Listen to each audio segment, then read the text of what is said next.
saya sebagai pemateri pertama, dan mungkin untuk perkenalan bisa melakukan perkenalan sendiri untuk teman-teman saya selanjutnya. Nah, jadi langsung saja saya akan membahas untuk materi saya. Jadi, apa sih obat anti kejang itu? Nah, jadi obat anti kejang itu adalah obat senyawa yang secara selektif dapat menentukan sistem saraf pusat dan digunakan untuk mengontrol dan mencegah dari epilepsi tanpa menimbulkan depresi pernapasan. Nah, epilepsi adalah gejala kompleks yang dikarakteristikan oleh kambuhnya serangan hebat distimia,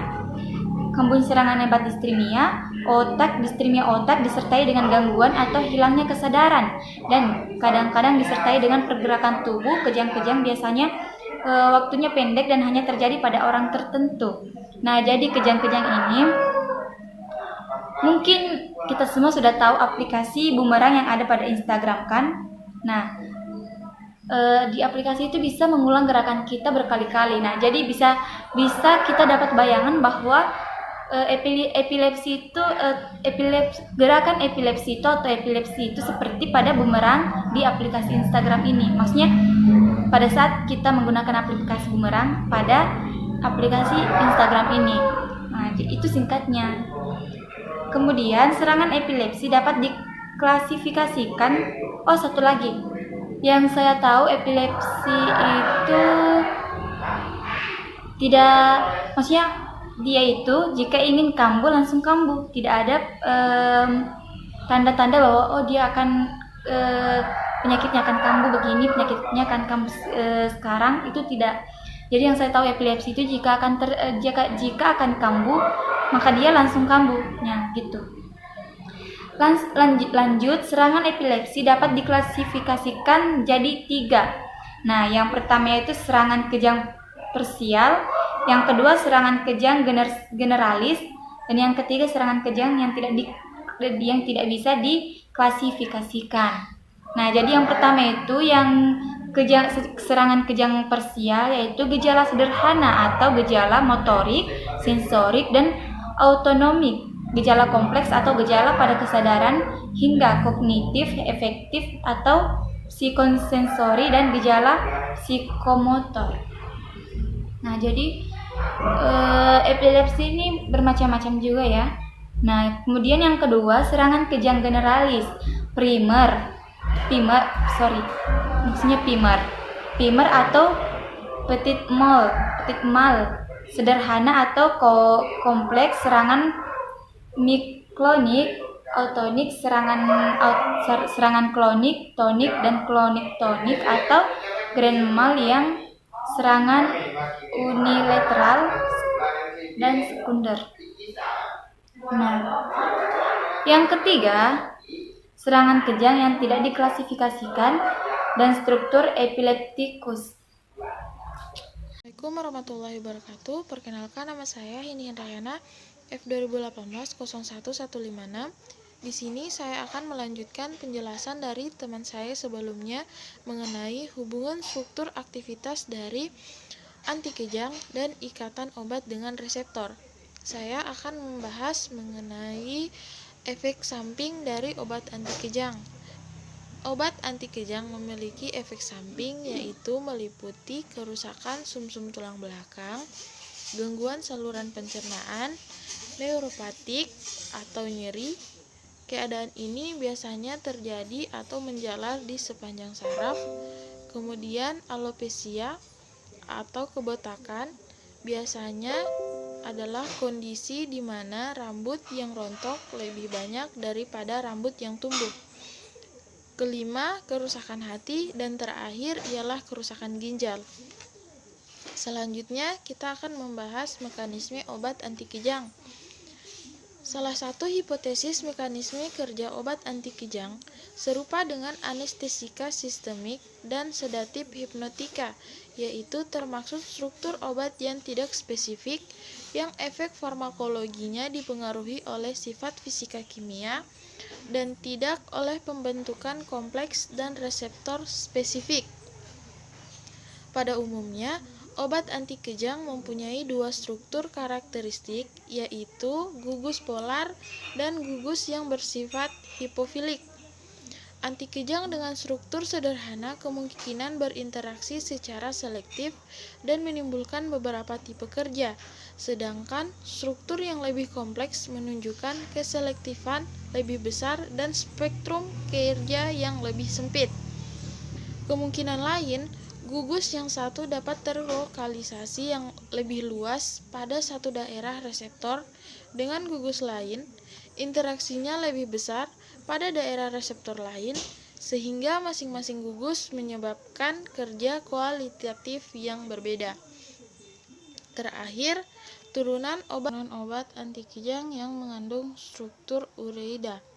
Struktur ureida mengandung senyawa turunan, yaitu pertama barbiturat, hidantoin, oxazolidindion, dan suksinimida. Sebelumnya, terima kasih untuk kesempatan yang diberikan kepada saya untuk melanjutkan kembali penjelasan mengenai hubungan struktur aktivitas dari obat anti kejang yang telah dibawakan sebelumnya oleh teman kelompok saya, Heni Hendrayana. Nah, langsung saja pada kasus lain obat anti kejang, contohnya itu seperti lamotrigin. Nah, lamotrigin ini dapat berinteraksi makromolekuler reseptor sehingga dapat menyebabkan perubahan konjugasi pada strukturnya dan menghasilkan stabilitas pada membran saraf sinaptik dengan saluran Na. Nah, pada penghambatan pengeluaran neuron transmitter dapat menyebabkan terjadinya anti kejang. Contoh lainnya seperti gabapentin. Gabapentin ini merupakan gabapentinoid yang bekerja sebagai anti kejang dengan menghambat uptake GBA. Contoh obat anti kejang lainnya seperti clonazepam, diazepam, fenobarbital, asam valproat, di mana semua contoh obat yang saya sebutkan tadi bekerja dengan meningkatkan aktivitas penghambatan mediator GBA. Nah, selanjutnya berdasarkan struktur kimia obat anti kejang dibedakan menjadi 8 kelompok, yaitu yang pertama ada turunan barbiturat. Turunan barbiturat ini dapat digunakan untuk mengontrol epilepsi, tetapi efek yang dihasilkan itu kurang selektif. Nah, turunan barbiturat ini terutama berguna dalam mengontrol serangan grand mal dan partial, tetapi kurang bermanfaat untuk serangan petit mal.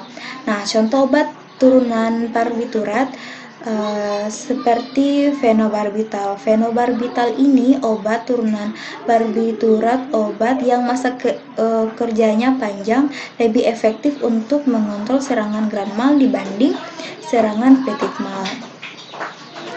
Dosis pemakaiannya dari 50 sampai 100 mg 2 sampai 3 kali sehari. Nah, contoh yang kedua ada metabarbital. Metabarbital adalah turunan yang kerja secara selektif untuk mengontrol serangan grand mal dan petit mal atau tipe campuran. Nah, contoh yang lainnya seperti primidin. Primidin ini memberikan efek anti kejang yang lebih rendah dibanding fenobarbital. Tetapi dapat menyebabkan toleransi. Dosis penggunaannya dari 250 sampai 1500 mg per harinya. Contoh selanjutnya yang kedua, turunan hidantoin. Turunan hidantoin ini sangat efektif terutama dalam mengontrol serangan grand mal dan partial, tetapi kurang memberikan manfaat untuk serangan petit mal. Nah, contoh obat dari turunan hidantoin ini seperti phenytoin, Na, yang merupakan obat anti kejang yang dengan bersifat sedatif dengan sangat rendah. Tetapi phenytoin Na ini memiliki mekanisme kerja yang efektif, terutama dalam dikombinasikan dengan fenobarbital. Nah, dosis per hari obat phenytoin Na ini 0,2 sampai 0,6 gram. Nah, contoh kedua ada mefenitoin. Nah, mefenitoin ini obat yang jarang yang digunakan sebagai anti kejang karena memberikan efek hepatotoksik, dermatitis, dan anemia aplastik. Nah, dosis penggunaan per hari obat ini 0,2 sampai 0,6 gram. Contoh obat yang ketiga ada etotoin. Nah, etotoin ini obat yang mempunyai efek anti kejang lebih rendah dibanding fenitoin dan menimbulkan efek sedasi yang lebih besar pada pemberian secara oral. Nah, fenitoin ini diabsorpsi dengan cukup baik, jadi pemberian secara oral fenitoin ini diabsorpsi dengan sangat baik. Nah, dosis penggunaan per hari untuk obat ini 1 sampai 3 gram. Turunan hidantoin sangat efektif terutama mengontrol serangan grand mal dan parsial 0 kurang bermanfaat untuk serangan petil mal. Contoh obatnya seperti Furantoin NA adalah obat anti kejang dengan sifat sedaktif sangat rendah. Fenitoin efektif mengontrol serangan grand mal terutama bila dikombinasi dengan fenobarbital. Obat kedua yaitu mefenitoin adalah obat yang jarang digunakan sebagai anti kejang karena menimbulkan hepatotoksik, dermatitis, dan anemia aplastik.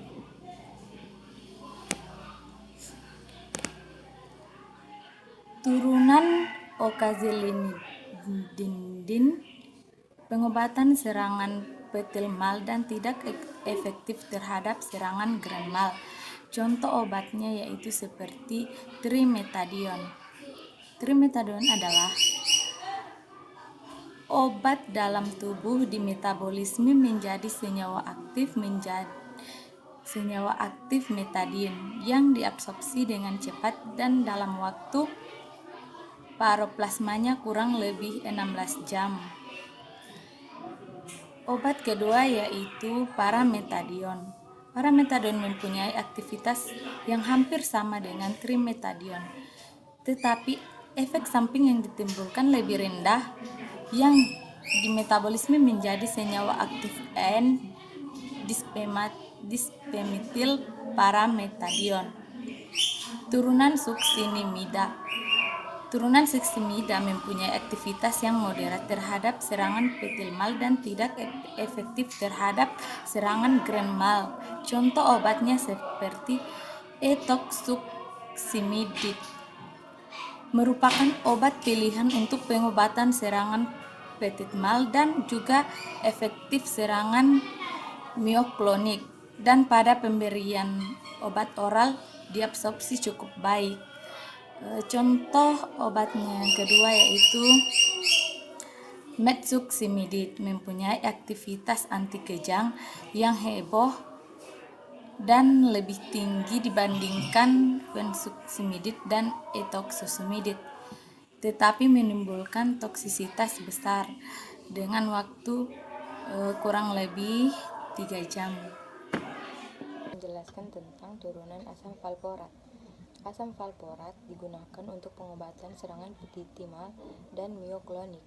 Efek anti kejangnya berhubungan dengan meningkatnya kadar GABA di otak. Aktivitasnya lebih tinggi dibandingkan clonazepam, terutama gangguan cerna. Sesudah pemberian oral, maka asam valproat akan diabsorpsi dengan cepat dalam waktu 1,5 sampai 2 jam, dengan waktu paru dalam plasma kurang lebih dari 12 jam. Dosis awal 5 sampai dengan 15 mg per hari dalam dosis terbagi. Untuk pemeliharaan 15 sampai 25 mg per hari dalam dosis terbagi.